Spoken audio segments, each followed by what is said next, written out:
Hello and welcome to People Helping People on Bali 92.3 FM. You got a little jumpy there, Larry. I saw you jumping in before I my introduced mic. you. My mic was jumping. Barely even get the words out of my mouth, People Helping People, and you were trying to steal the microphone from me. I think it has a mind of its own. I'm Greg. This is my co-host, Larry. Good to have you, my friend. Good morning. Nice to be here. As we have said for the past several weeks, we've had several interviews lined up, and ones that we're excited about. And then as life happens, as I remember John Lennon has a famous quote that I use all the time, and it was like, real life happens while you're busy making plans. Well, we've been saying each week, next week we have this guest in, or so on and so forth. And something has happened in the last 2 weeks that have last minute have caused us to have to do the show by ourselves. Yeah, for two of them. Yep. And, and that's how life happens, so I don't really worry too much about it. But, I had to spend more time with you than I was used to. Which is not a bad thing. Well, maybe for you. But needless to say, we love hanging out together. But today, we're very lucky. Yeah. One thing about People Helping People, for those who aren't too familiar, is it's an opportunity for us to reach out to the community and talk to people and speak to the organizations and nonprofits and volunteers out there that are doing the hardest and most important work that really don't get that much recognition or not enough recognition. So this show is always an opportunity for us to bring those people in and talk about these things, whether it's issues, whether it's events, whether it's fundraisers, whether it's a specific story. We're lucky that this is what we get to do. And today, we're even more excited because we're bringing back a couple of friends from last year who blew our minds. I know specifically how you were floored by this whole thing. Yeah. And to get you excited like that is really saying something. So we brought into the studio for the second year in a row two gentlemen who we're very, very fond of, Kaushik and Vinod. I'm so happy to have you guys here from SPARC, Aram Sei, all in the family. Welcome to People Helping People. Welcome back, guys. Thank you so much for having us. And I have to say, I love your name, People Helping People. Thank you. That's really all we are about. So, and you guys inviting us over is a perfect example of how we get helped by people in the Bay Area. So thanks a lot to both of you guys. Glad we could help. You guys are doing the real work as far as I'm concerned. People always say, "Oh, thank you so much for having us. Thanks for doing this." And I say, we have the easy job of just being able to be, a conduit or a liaison between the station and the community.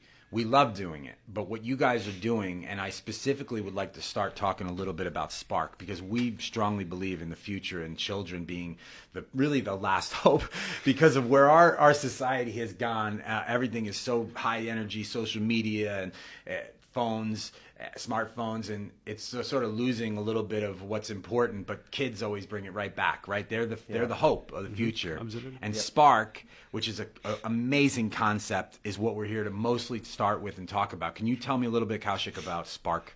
Absolutely. For a cause? So SPARC, Compete for a Cause, is what we call it. SPARC is primarily an event for kids, all age groups, elementary, middle, high school. We have competitions in music, dance, quiz, SPARC Tank, which is our take on Shark Tank, but focused on kids. And this year, we actually are putting together a brand new show called Mini Makers. You might have heard of these arts competition, painting and these kind of things. Based on our experience with our kids, my 7-year-old likes to take all these Amazon boxes I get shipped, and he builds things out of that. Really? He repurposes his old toddler toys, and he builds robos. This is brilliant. And he's going to be some sort of crazy. I hope so. He's my retirement plan. So, so we wanted to see how that evolves into a show or a competition. Yeah. So we partnered with Subhashini Krishnamurthy of Vishwakarma Designs. She's helped us create this nice program called Mini Makers. Okay. And the idea is she would give people a problem, and the kids need to form teams to go solve it. We'll provide all the materials, we'll provide all the necessary stuff you need, and you're going to be forming a team and executing it. It's just a phenomenal thing. I'm really excited. This sounds like something I would enjoy doing. Absolutely. Actually, right? I want to go participate myself. Me too. I wish I could join. These kids would make me feel very, very inferior. Yeah, I think they would. So in addition to that, I must say thanks to a lot of our partners, Ms. Anuradha Sridhar, Ms. Olina Klingman. They helped us put together the music segment. Again, by popular demand, we had to allow kids, parents who asked us about this, about allowing kids participate individually. So we said, okay, we'll consider that, partly because these kids have spent hours and months and years practicing, and they want a showcase. And that was the purpose of SPARC, to give kids a showcase while they still support a big cause. And so this time we are opening up music registrations for individuals as well. Dance, again, by popular demand, we are creating an Indian classical segment. I love that you're doing that. And we are also going to have a Western freestyle dance as well. So we're going to create new segments in order to accommodate more of these requests coming our way. I want to, before we move further in it, I want to mention the date, right? Because I want to say it as many times as possible. May 18th, and it's at Raymond J. Fisher Middle School in Los Gatos. Over by your neck of the woods. Yep. Man. 2000. So this is a couple weeks, 3 weeks away. But you could register at spark.aramsei.org. We recommend doing this soon because we're getting closer to the event. We are 3 weeks out. It's on a Saturday, May 18th, like you mentioned. Last time we were very well subscribed. We want to actually double that registration count this time. We are about 1/3 to 40% of the way there. Okay. But we do expect to close out registrations a few days before the event because we expect to be full. Right. And then we can give people a good experience at the end of it. So in order to focus on that, we might have to close up registrations. But I strongly, strongly encourage your listeners to register as soon as possible. To repeat, the registration is available at spark.aramsei.org. spark.aramsei.org. You mentioned the SPARC Tank, which I love that idea because I do feel kids provide the most unfiltered, sort of like beautiful ideas without boundaries, because we as adults are automatically like, well, that's not possible, or this isn't possible because of this, and because we don't have the wherewithal or the materials. Well, they have no fear. Yeah, so they don't think in a way like we do, with limitations almost. They think beyond limits, and they think almost like in a dream world. And I feel that's why the greatest ideas always come from kids, and we just take the ideas and make it seem like it's an adult that came up with it. What you're doing with that is amazing. But tell me a little bit about, you said last year was mostly team-oriented. I remember that specifically being the case. This year you're introducing some individual aspects to it, right? Absolutely. For specific events, particularly the music, we are allowing individuals to come in. SPARC Tank, so SPARC Tank is still a team event. Again, as you noted earlier, the idea is kids have this phenomenal entrepreneurial spirit. Yeah.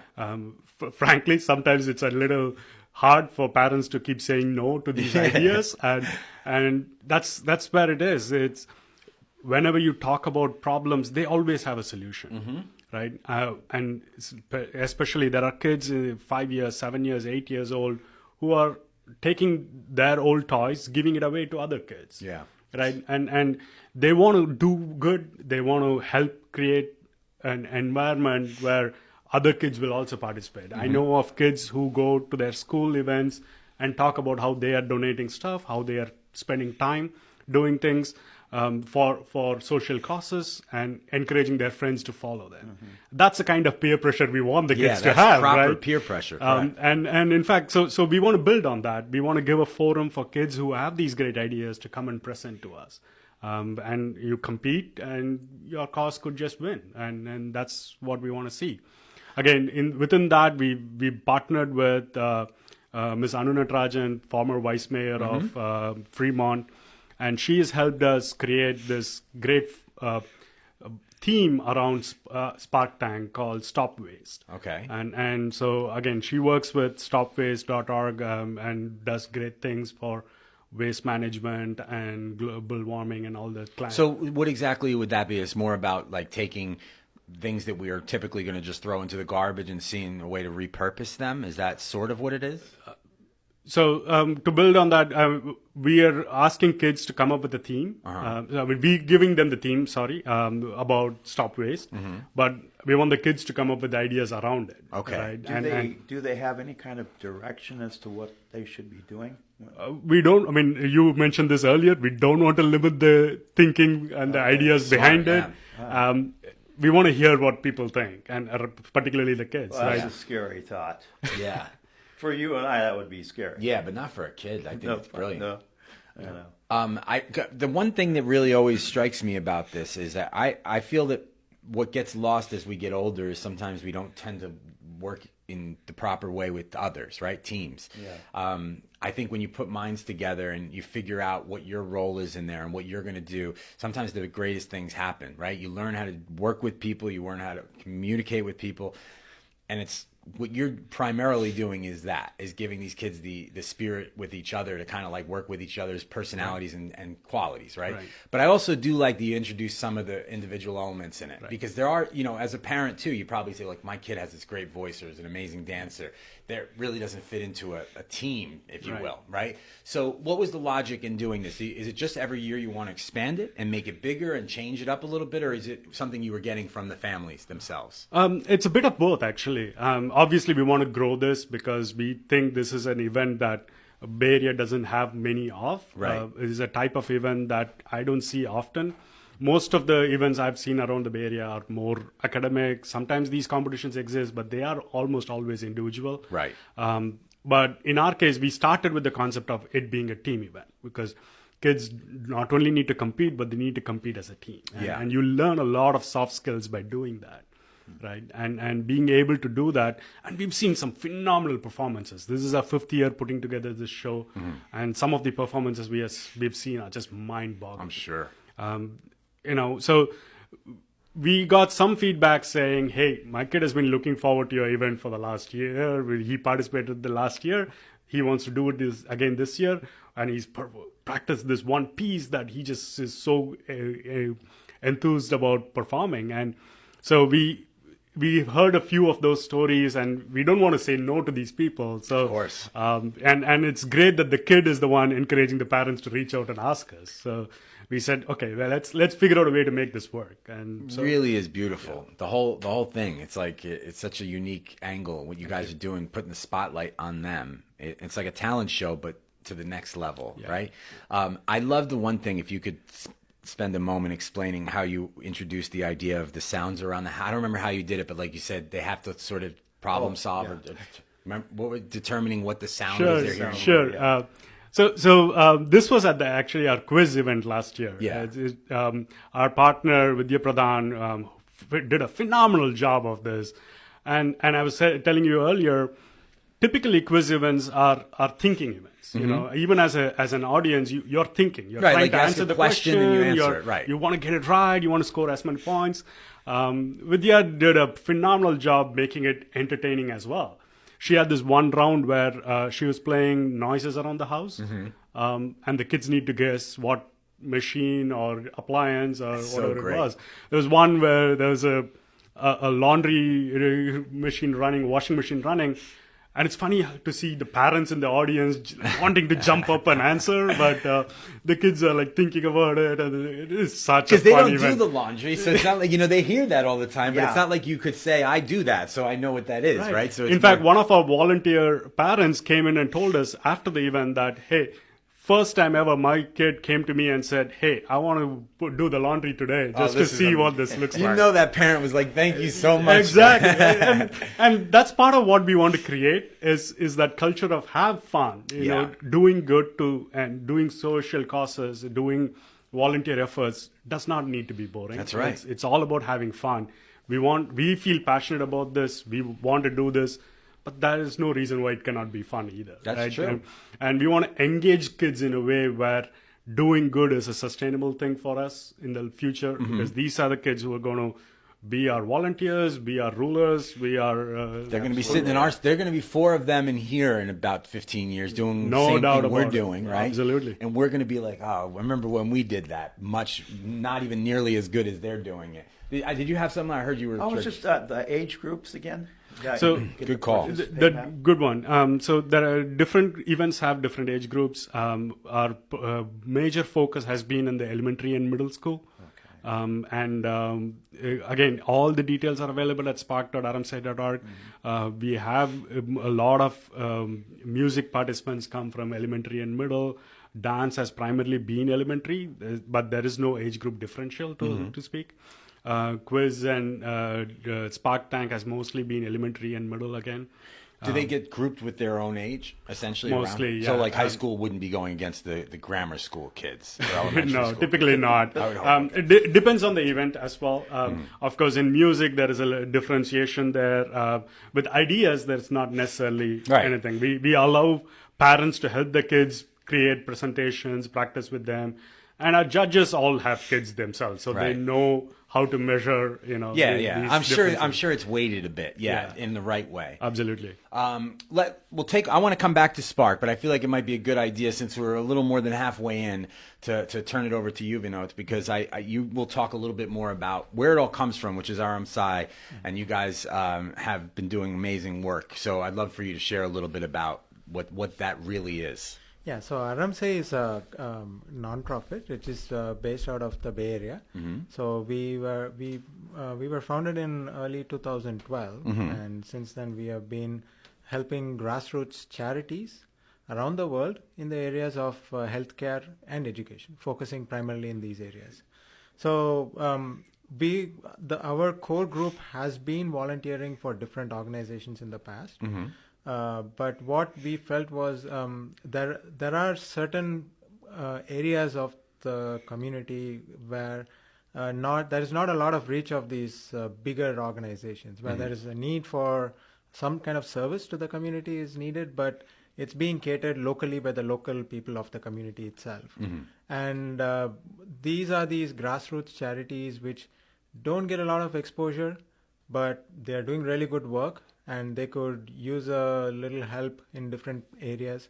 So we wanted to help those kind of organizations and give them a leg up so that they can keep continuing the work that they're doing. So you're essentially, if I'm hearing this right, is you're kind of monitoring the different where help is needed with other people that are doing great things. So in other words, you're more of like, I don't want to say overseeing because it's not right, but like you're almost just choosing the right thing that needs help. If that makes, I'm sorry, that sounds so. For Bay Area folks, we are basically a venture capitalist seed fund. Thank you, but for nonprofit, But for nonprofits and particularly for grassroots.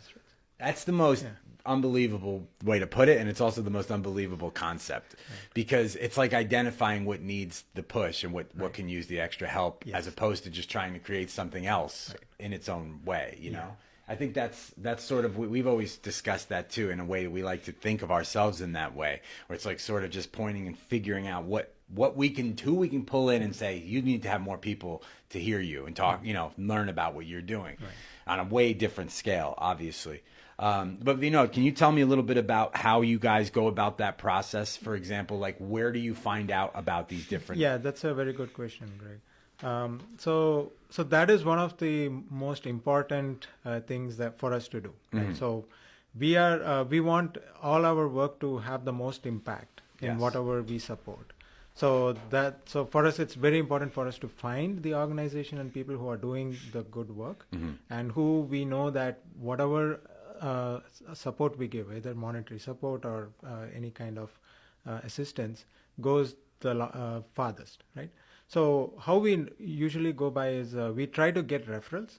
So we try to, almost all the projects that we have supported so far have come through referrals through people who we have worked with or who we know personally, and they know that organization in some manner. Either they have worked with them on their own, and they have given us the feedback. And then we directly contact the organization. We have a vetting process. We try to find out how they are doing in the community, how reliable they are, and what is their reputation in that community. And few things we look for. First, we want to make sure that it is a grassroots organization. Right. That they are a very lean organization. They are trying to do work, and that one of the criteria we look for is, I mean, they are the only one in that space, meaning that community definitely needs that support. And if it's not for them, there is no one else who can do that work, right? So the community is definitely going to suffer if they're not going to be able to do that. Right. So we look for these things. So they might not have the resources themselves, Yes. in other words? Okay. Right. Yes. Yeah. So that's the other thing, right? A lot of these, they have very well-meaning motives. Mm-hmm. So they definitely want to make an impact in the community, and they want to help their target group, whether that's kids or elderly or anybody who needs assistance. But most of the times they're not as connected, either to social media or they have as much financial connections. Right. But they have the will to do it, and they have some of the means to do it, but not the whole thing. So that's how we kind of partner with them and kind of give them assistance in any way we can. Right? Okay. So I take it you seek them out. They don't look for you. It goes both ways, right? So we try to get our we do solicit good projects for us to partner with, and sometimes we get them as direct referrals from our friends. So they just send us an email, hey, I know this organization, they've been doing very good work, why don't you check them out? So, and then there is a standard process. So we have like a web form where we collect all these details and exactly what they want and how much money and or whatever support they need.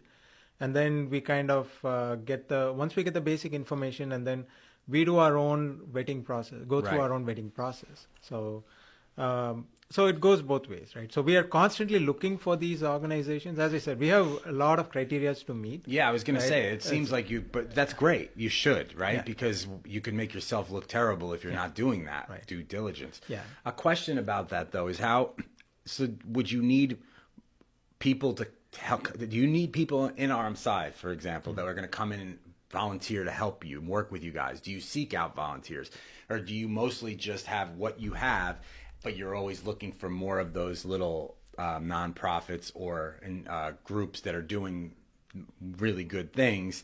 Are you seeking more of those? Like, where are you at, and what are you looking for more as you move forward with this nonprofit? So one thing is we have a core group of volunteers, which is a primary working group, and we also have a lot of volunteers who help us out whenever we need help.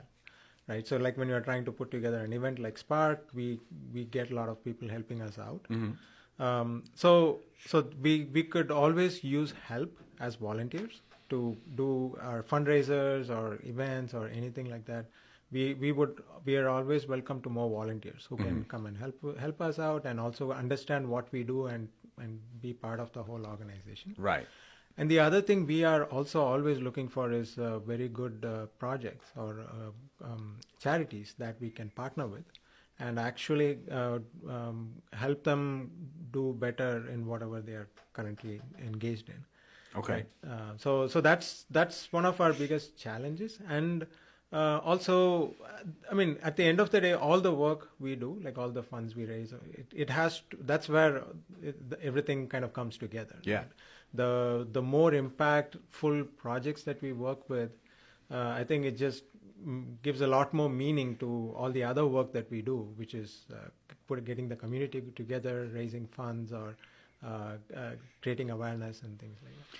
I love what you guys do, and that's the reason I'm asking is because I just like to see people get involved. When we talk about these things on the show, I always want to figure out what's the best way to aid or help in what your cause is and what you're doing, and knowing that there will be listeners that are going to think like, I'd like to be involved in this, or maybe I need to give some of myself and do something for the community for a change instead of being focused on all these personal things.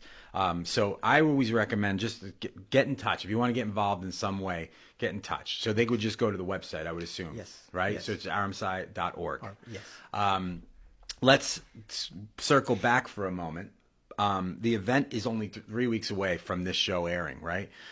So what is the timeline on when people can, they need to be signed up for SPARC by? So we plan to close registrations a few days early, just to make sure we provide a great experience for people who do show up. Right. And we expect that to be about 4 days before. Okay. So the Monday of that week, which would be about the 11th or 12th of May, is when we expect to close registrations. Okay. Here is what I would say, though. Of course, we are here to talk about SPARC and getting kids to register and come to the event. But for people in the Bay Area, if you want to just come see what I us, was just going to say, right? just come see what this event is about. Maybe next year it'll be your kids participating, or maybe it's just for you to bring your kids so they can have a play date, Right. Just watching hang out. kids perform, right? It might inspire them, right? Exactly. And admission is free for anybody who wants to come in. It's only participation requires a registration fee. Cheap too. It's $15. It's $15 per kid, so it's not expensive. And our only reason to even have that is to make sure kids commit into doing this. Yeah. Right? So again, it's a great event. Every time we've done it, we've heard great things from people.